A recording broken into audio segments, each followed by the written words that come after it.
Ayah, ayah, bola.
আছে আছে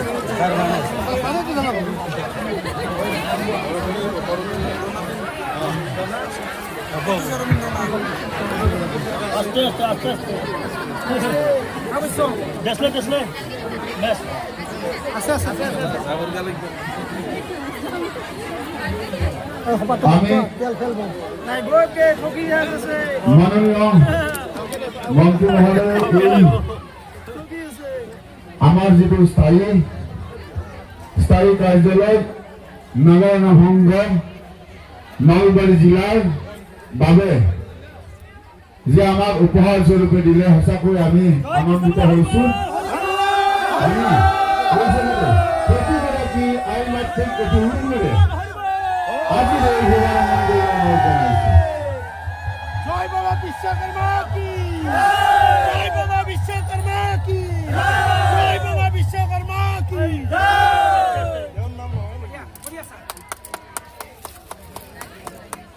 স্থাপন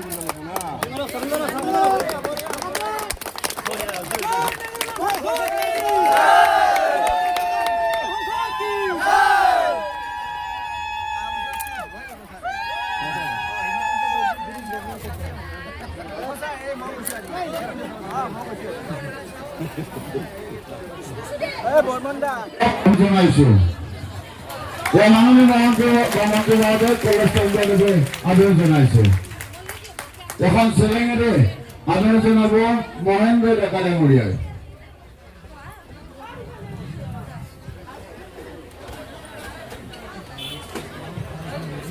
এখন শৰাইৰে আদৰ জনাব নিতীন বৈশ্য সাধাৰণ সম্পাদক নাগাৰা সংঘ নলবাৰী জিলা এটি জাতিৰে ভ্ৰমণ গিৰিশ বৰ্মন আমাৰ নাগাৰা সংঘৰ সভাপতি গিৰিশ বৰ্মন বাবে আদৰণি জনাইছো মালদীয়া উন্নয়ন কমিটিৰ পৰা আদৰণি জনাবলৈ মই অনুৰোধ জনাইছো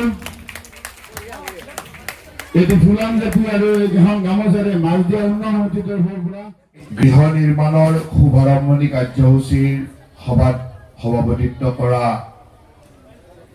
সংঘৰ সভাপতি মহোদয়কে প্ৰমুখ কৰি বিভিন্ন বিষয়ববীয়াসকল আমাৰ দলৰ মণ্ডল সভাপতি সভানেত্ৰী আঞ্চলিক পঞ্চায়তৰ সভানেত্ৰী গাঁও পঞ্চায়তৰ সভানেত্ৰীকে প্ৰমুখ কৰি দলীয় সতীৰ্থসকল আমাৰ সন্মানীয় জিলা সভাপতি ডাঙৰীয়া আৰু নলবাৰী জিলাৰ বিভিন্ন প্ৰান্তৰ পৰা অহা নাগাৰা নাম সংঘৰ সতীৰ্থসকল ইয়াত উপস্থিত ধৰ্মপ্ৰাণ ৰাইজ জয় জয়তে মই আপোনালোক আটাইলৈকে ধন্যবাদ জ্ঞাপন কৰিছো যে আজি এই প্ৰতিকূল বতৰৰ মাজতো আপোনালোকে ইয়াত নিজৰ জিলা কাৰ্যালয়টোৰ শুভাৰম্ভ হ'ব বুলি হিলদল ভাঙি ওলাই আহিছে বতৰ অতি বেয়া তথাপিতো আপোনালোকৰ উৎসাহটো কম হোৱা নাই গতিকে আপোনালোকৰ এই উৎসাহৰ কাৰণে মই বিশেষভাৱে আপোনালোকক ধন্যবাদ জ্ঞাপন কৰিছো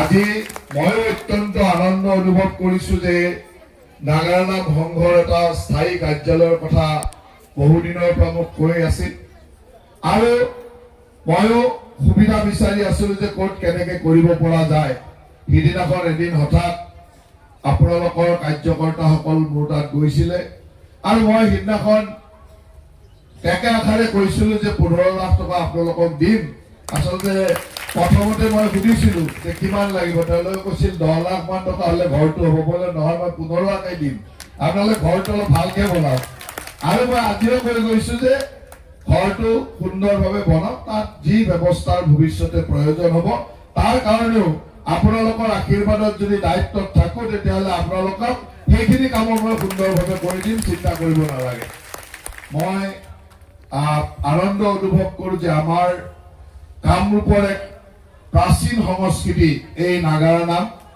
আৰু আমি নলবাৰীবাসীয়ে ইয়াক খুব সুন্দৰভাৱে ধৰি ৰাখিছোঁ।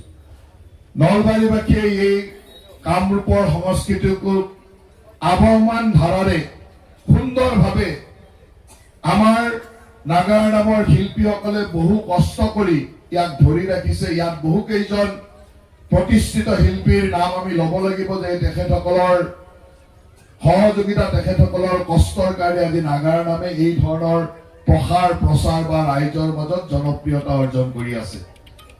আগন্তুক দিনতো, কাৰণ এই শিল্পবিলাক ধৰি ৰখা ইমান সহজ কথা নহয়, কাৰণ ইয়াৰ লগত যিসকল লোক জড়িত হৈ থাকে তেখেতসকলৰ বহু সংঘাত সমস্যাৰ মাজেৰে থাকে, আৰু সেইকাৰণে এই ধৰণৰ শিল্পকলাক ধৰি ৰাখি ৰাইজৰ আকৰ্ষণৰ কেন্দ্ৰবিন্দু কৰি ৰখা অতি কঠিন কাম।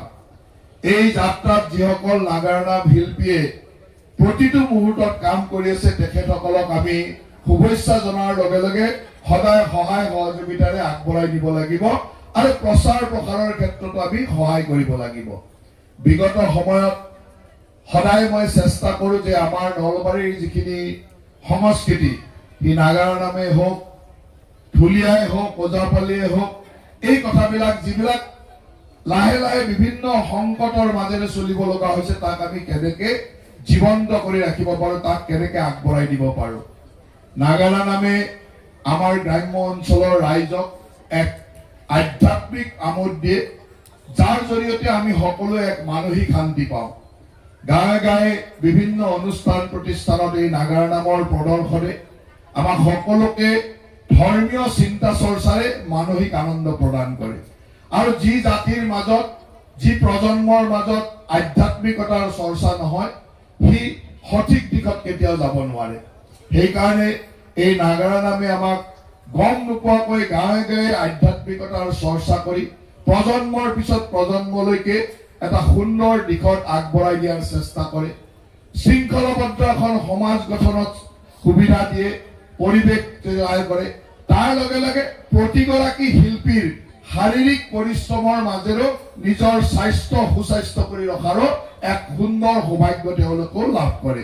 গতিকে ইয়ে আমাক বহুখিনি সহায় কৰা এই ধৰণৰ আমাৰ প্ৰাচীন যিটো সংস্কৃতি, এই নাগাৰা নাম, আৰু তাত মহাপুৰুষ দুজনাই দিয়া বিভিন্ন ধৰণৰ দিশ নিৰ্দেশনাৰে ইয়াক জীৱন্ত ৰূপত আমি সদায় চলাই গৈ আছো, আৰু আমি ইয়াক কেনেকে সেই ধৰণে আৱহমান গতিৰে লৈ যাব পাৰোঁ সেয়া আমাৰ দায়িত্ব। আৰু যিকোনো এটা ব্যৱস্থাক সচিবভাৱে চলাবলৈ হ'লে তাক কাৰ্যালয় বা তাৰ সুন্দৰ ব্যৱস্থাৰ প্ৰয়োজন।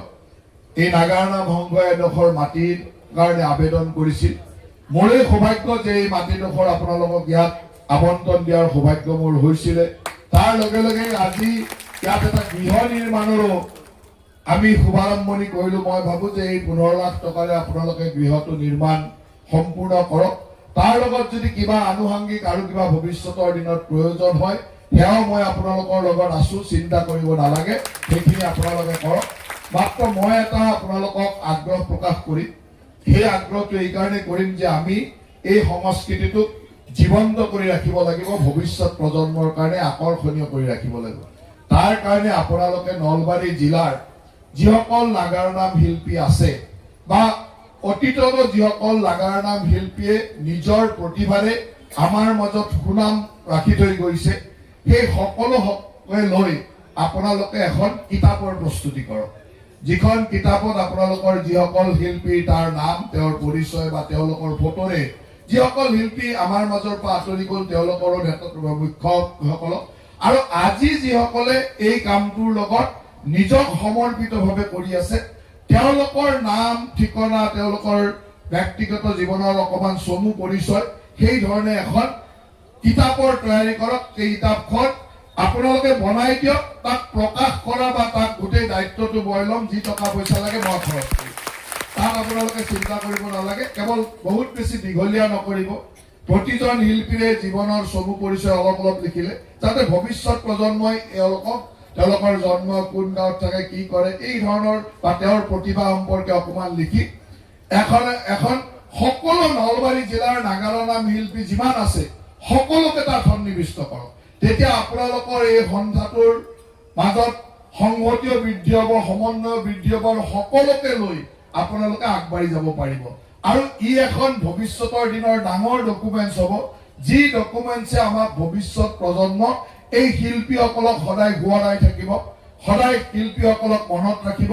আৰু তাৰ কাৰণে আপোনালোকে মাত্ৰ বনাই দিয়ক, তাক প্ৰকাশ কৰা, প্ৰিণ্টিঙৰ খৰচৰ পৰা প্ৰকাশৰ যি ব্যৱস্থা সেইখিনি মই কৰি দিম, আপোনালোকে সুন্দৰভাৱে কৰক।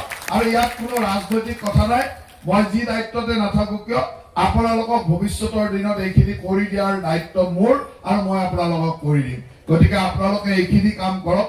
আজি মোৰ বহুকেইটা কাৰ্যসূচী আছে, আচলতে মোৰ দেৰি হৈ গ'ল, বতৰৰ দুৰ্যোগৰ কাৰণে মই মিলাব পৰা নাই। এতিয়া ইয়াৰ পৰা বৰপেটা যাম, বঙাইগাঁও যাম, আকৌ নলবাৰীলৈ ঘূৰি আহিম। গতিকে সময়টো মিলাব পৰা নাই। আপোনালোকৰ মাজত আহি এনেদৰে অকমান সময়ো থাকিবলৈ পাই আপোনালোকৰ ভকত বান্ধৱসকলৰ বা আই মাতৃসকলৰ সান্নিধ্য পাই সঁচাকৈ গৌৰৱ অনুভৱ কৰিছো।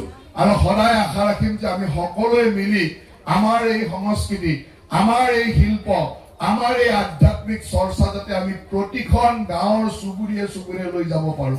আমাৰ নিজৰ স্বধৰ্মক আমি যাতে সকলো দিশৰে সুৰক্ষিত কৰি থাকিব পাৰো, এয়া আমাৰ দায়িত্ব। কাৰণ আজি আমাৰ সংস্কৃতিৰ ওপৰত, আমাৰ স্বধৰ্মৰ ওপৰত, আমাৰ ব্যৱস্থাটোৰ ওপৰত বিভিন্ন ধৰণৰ আগ্ৰাসন আৰম্ভ হৈছে।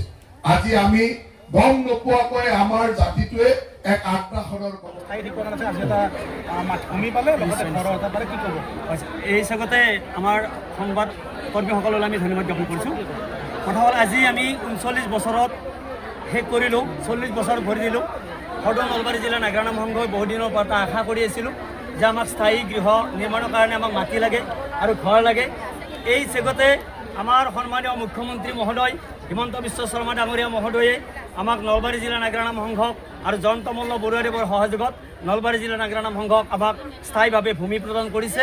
আৰু লগতে আজি নলবাৰী জিলা নাগৰা সংঘক আমি সকলোৱে ইয়াতে সমবেত হোৱাৰ কাৰণে, সুবিধাৰ কাৰণে, এটি গৃহ নিৰ্মাণৰ কাৰণে আমাক 15 লাখ টকা দি আমাক আচলতে নাগৰানাম সংঘৰ পাঠকসকলক যথেষ্ট উপকৃত কৰিছে। আৰু এই কথা আমি নাগৰানাম সংঘৰ প্ৰতিজন আমি সদস্যই কোনোদিনে তেখেতসকলক পাহৰিব নোৱাৰিম, আৰু তেখেতসকলৰ ওচৰত আমি সদায় কৃতজ্ঞ হৈ থাকিম। কিমান সদস্য আছে আপোনালোকৰ? আমাৰ নলবাৰী জিলা নাগৰানাম সংঘত অন্তৰ্গত এতিয়ালৈকে আমাৰ 317টা নাম দল আছে। প্ৰায় 5000তকৈ অধিক আমাৰ নাগৰানামৰ শিল্পী আছে। আপোনালোকে দেখিছে যোৱা 9 ফেব্ৰুৱাৰীত আমি হৰি মন্দিৰ বাকৰিত নাগৰানামৰ শিল্পীসকলে যে 5000তকৈ অধিক নাগৰানামৰ শিল্পীয়ে আমি তাত নাম প্ৰদৰ্শন কৰিছিলোঁ। গতিকে আপোনালোকে সকলোৱে নিশ্চয় দেখিছে। গতিকে এই চেগতে আমি নলবাৰী জিলা নাগৰানাম সংঘৰ প্ৰতিগৰাকী সদস্যক আমি ধন্যবাদ জ্ঞাপন কৰিছোঁ।